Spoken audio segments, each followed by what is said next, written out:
Is it actually cheaper to build things yourself, or should you just buy it online? Well, I need to build a tool shed for all of this stuff, so let's find out. My name's Adam and welcome to my YouTube channel. So we need a benchmark, don't we? And there's loads of tool sheds online, and actually they're cheaper than I thought they would be. But I've gone with this one from B&Q, which is about the right size. It looks pretty smart. Don't need those shelves, but whatever. So £160 is my target.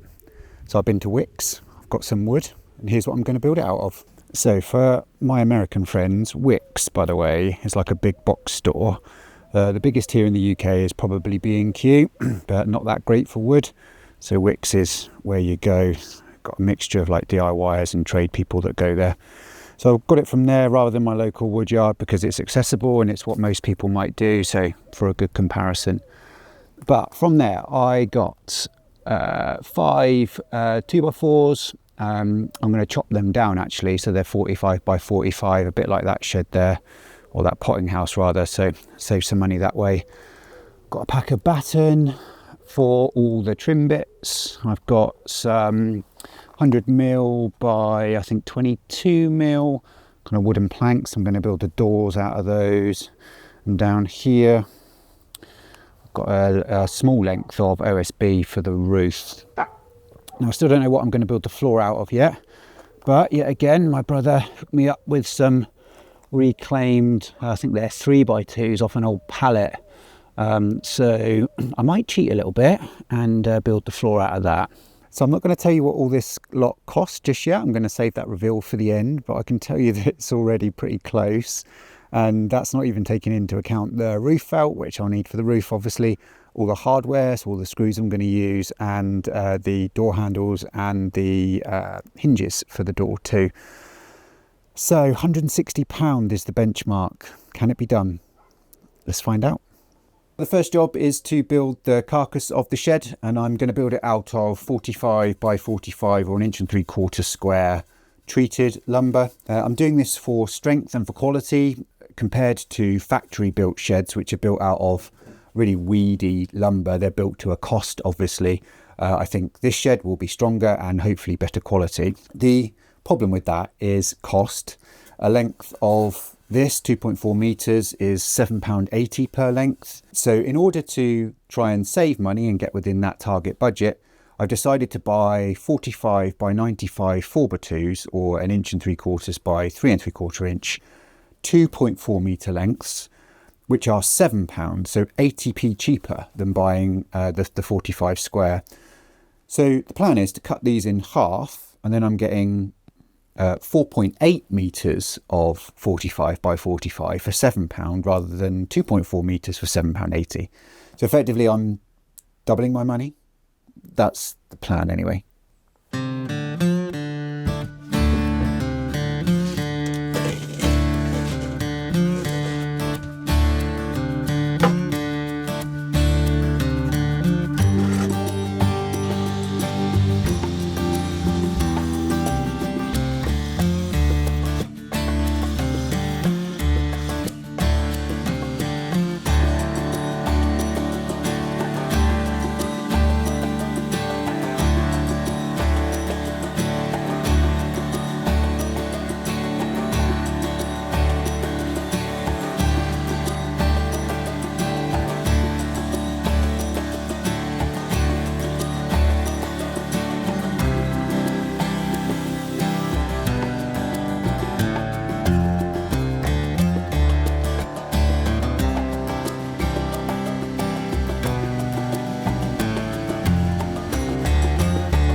Right, so I've cut up all the pieces now, and in total I used 3.5 lengths of the 4x2, so that puts the total cost of this lot at £24.50.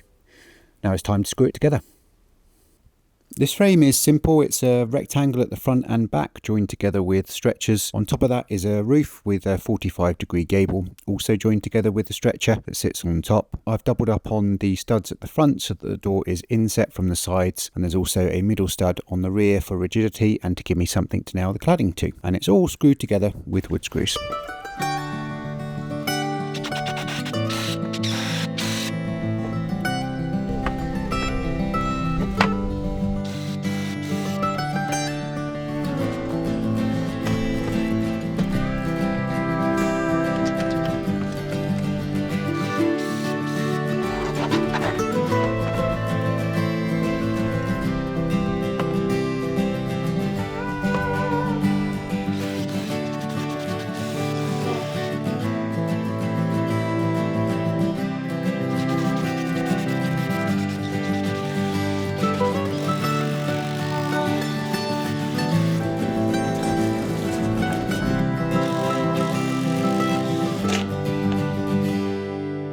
Right, now that the frame's built, time to get this shed clad. And as you can see, I've already made a start. When you're cladding things, you also normally put trim bits on the corners to make it look all neat and tidy.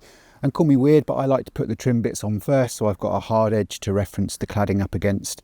So I've done that, and it's just this stuff, it's just this batten. So I've got put on each corner with a bit sticking out here. And I've also encased the door, which you can't see at the moment, but I'll show you later as well, so that the doors will sit flush with the cladding when I mount them. When you're putting cladding on, you need a few things. First of all, I highly recommend a nail gun.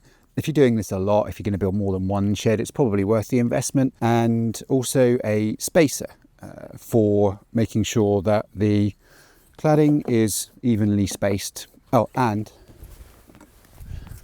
a spirit level. People get really complicated with their spacers sometimes, and all this is a 12 centimeter bit of batten.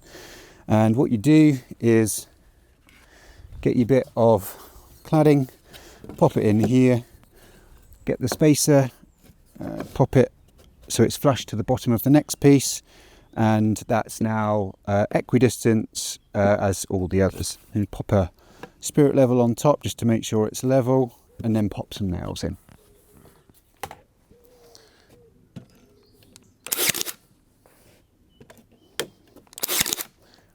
There you go, done. So I've calculated the spacing of this cladding so that it should work out nicely when I get to the top of this apex here. What that means is, though, you'll probably encounter some cuts you'll need to make sure the cladding all lines up. And I've encountered one here, right? So if I space that 120, it's over the roof line that where the ply will be for the roof. So you're going to need to cut this. All you do then is get your spacing right, and we go back here, draw a line where the roof meets the cladding. Then I go trim that bit off. Right, back, got a bit of a sweat on, chose to use a handsaw, but there we go. Now it's sticking out a little bit here, so I'm going to cheat and just bump it down a little bit. Nobody will notice.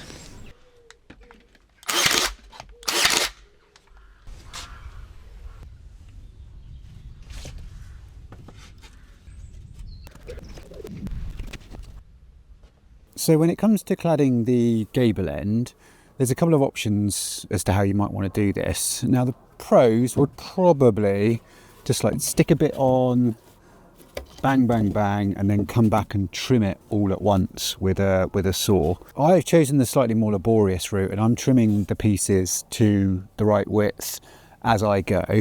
A couple of reasons for that.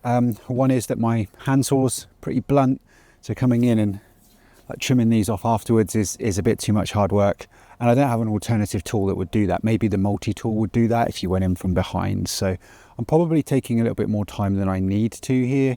I wouldn't necessarily recommend this as the most efficient route, but it's what I'm going with. So how that works is stick the cladding on here, make sure it's spaced right, and get it over so I don't waste some, and then literally just draw from the back where the cut needs to be. Now if you can see that, I have my two cut lines. So quick trip to the miter saw, made those cups. And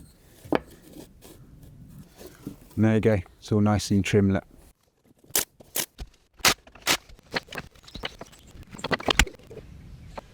So the wind's picked up, so apologies for the background noise, but I've run into an error here, so I thought I'd share it with you. So going around this top edge of the door, I had to cut out this kind of frame bit of the cladding, and as I went to fit it, this bit snapped off. The trials and tribulations of building stuff. Word of warning, this feather edge is really fragile when you get to like the thin edge. It's tapered, right, like that. And so I just didn't allow for that, and as I put it in, it snapped. So I'm going to pop some wood glue on here, and I'm just going to brad nail it in as close as I can get it. It's a bit frustrating because it's at the front, so people might notice it, but hey, live and learn.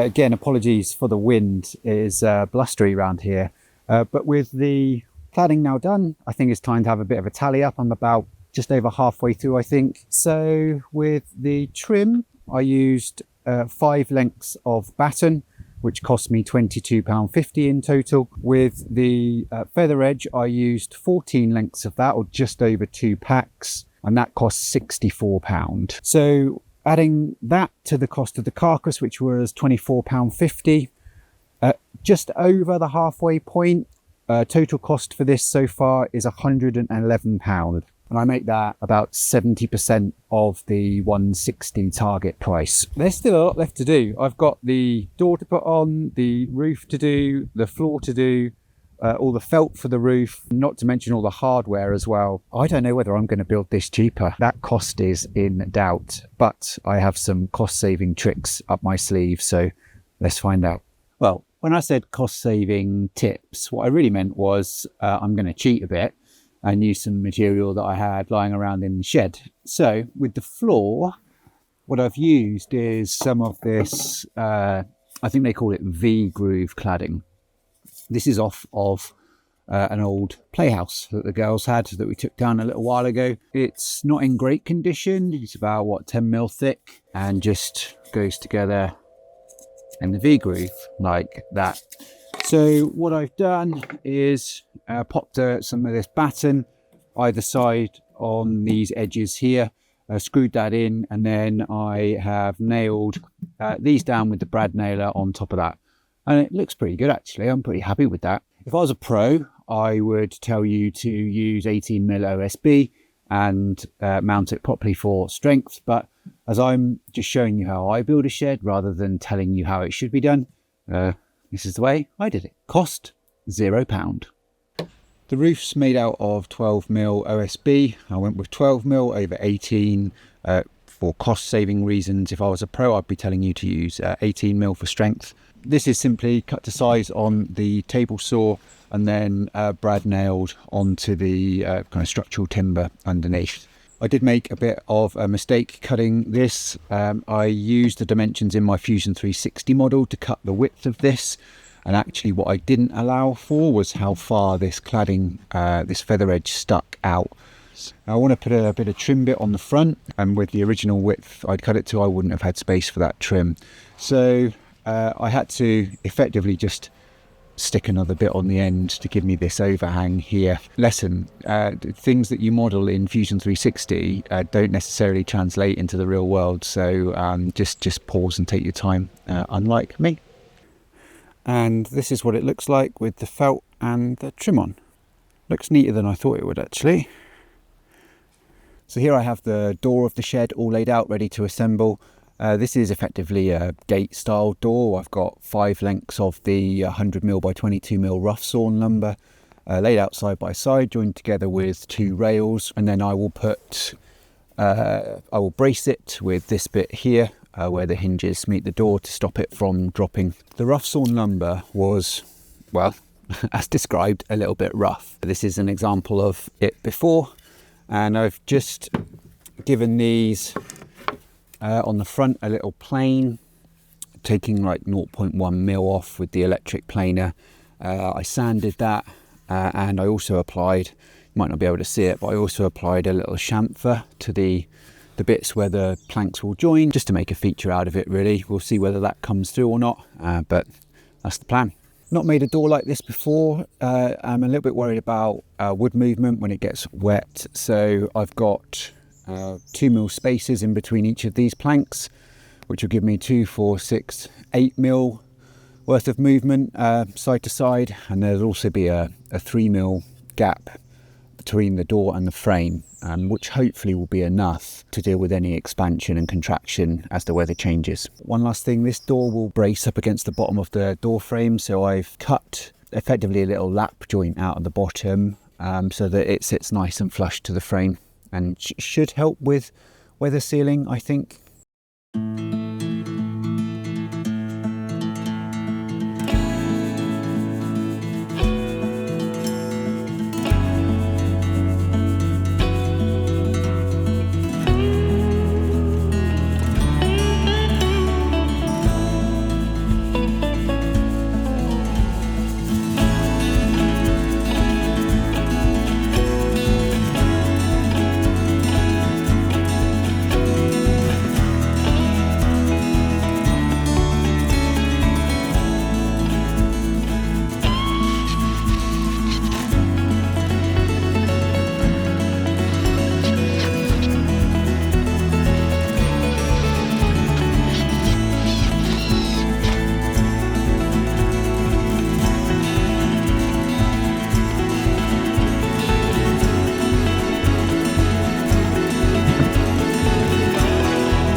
So here it is in its natural resting place, all done. Now, since I filmed the build, I have tinkered with this a little bit. I added a bolt up here to keep the door shut, and I trimmed the bottom of the door off because it was a little bit wonky, and put a trim bit on down here. I also put some like tar paint on the bottom of the feet because it'd be resting on the ground. So hopefully that will give the wood some protection. So the whole point of this video was to see if it's cheaper to build one of these yourself, or indeed to buy it. And if you remember, the B&Q benchmark that I pit myself against was £160. The results are in. The frame or carcass made out of split 4x2s cost me £24.50. All the cladding cost £64. All the bits of trim, all of this batten, cost in total £27. The floor I cheated on, and that was free. The roof cost me in total £21. That's for the ply and for the felt. Now obviously I had to buy a roll of felt, which I think was £25. I used 2 meters of it because there's 2 layers on here. I put an extra layer over the top to cover up the roofing nails because they were unsightly. The door in total cost me £34.50. All the hardware, so the brackets, the handle and this tower bolt here, came to just over a tenner, about £11. And I did not itemize all the screws and nails, so I'm going to add 10% to the total cost of materials to account for all the screws and nails that I used. That brings the total of this build to bang on £200. So if you want to build a tool shed, it is definitely cheaper to buy one than it is to build. This was exactly 25% more expensive than the B&Q benchmark. But I think we already knew that, didn't we? The mechanics of economies of scale means that you're rarely going to be able to compete with mass manufactured things from a retailer. But of course, as somebody who likes to make things, and with a YouTube channel called Shed Time, I couldn't buy a shed, could I? So I need to wax lyrical about why it's better to build it than to buy it. So firstly, I think this shed will last longer because it's built out of better materials. And for that same reason, I think it will be stronger and more sturdy. Does it look better than the B&Q one? I'll put a side-by-side view up on the screen and you can decide. I think so. I'm really happy with this. I think it looks really smart, and based on the other shed builds I've done, I've certainly improved my skill in some areas when building this. And finally, look, I spent a best part of a weekend involved in a hobby, and I've built something useful. And every time I walk past this, I'll get that little kind of ping of satisfaction knowing that I built it rather than bought it. And so in conclusion, whilst I took an L in terms of the cost challenge, I think overall in the grand scheme of things, this is a win. I'm very pleased I built it rather than bought one. With that said, until next time, take care out there.